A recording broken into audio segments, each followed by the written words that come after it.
Tseho, what have we seen there today as far as the damage to the building and the dangerous situation that has led parents to keep their children away from crucial lessons there?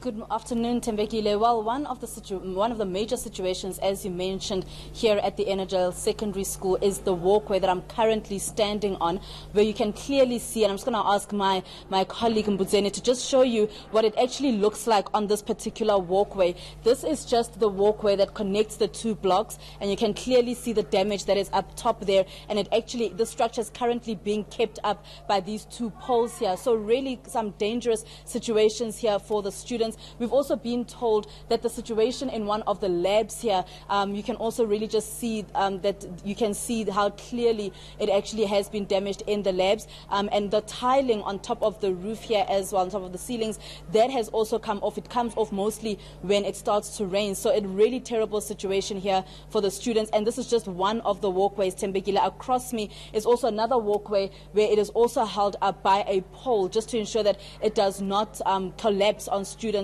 But as you mentioned, parents have decided to keep their children away from school. Grade 8 and 9 learners are currently at home because of the problem that is happening on these two walkways. How long has the situation been this way, Tsehuacho?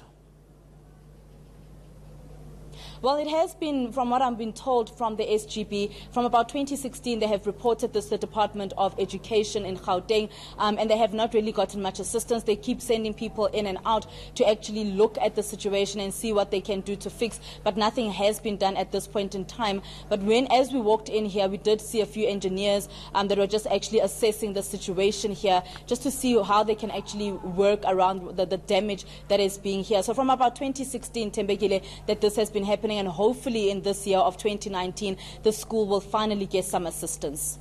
But in the interim, the situation there requires urgent intervention, because we cannot have a group of pupils out of class while this is being resolved.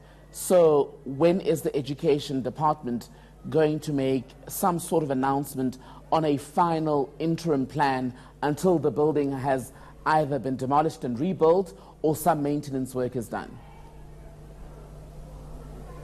Well, Tembekile, what I am being told from the Department of Education, Steve Mabona, he mentioned to me this morning that contractors have been sent out to assess the situation, but the SGB is crying and pleading with the Department of Education to actually just send out the mobile classrooms. They are telling me that they have actually requested mobile classrooms for quite some time now. Yesterday they received mobile toilets for the grades that are here, grade 10 to 12, that are currently learning. So they've received mobile classrooms, but they are urgently requesting they've received mobile toilets, Tembekile, and they're urgently requesting mobile classrooms, which is something that they are still waiting for.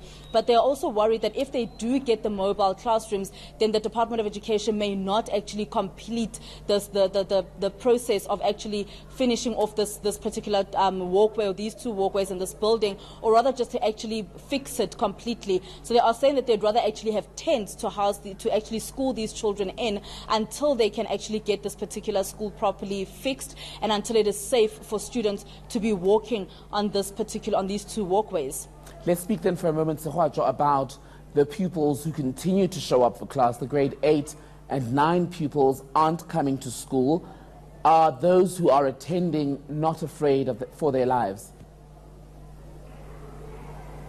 Well, Tembekile, the situation is where they are currently attending is the building behind me. So that is where grade 10 to 12s are attending at this point in time, and special needs children as well. That's where they're attending their classes. So there's no need for them to actually walk onto these walkways. They are being told by the principal and the deputy principal here that it is actually quite safe. The building that is behind me is quite safe for the pupils to be taught in.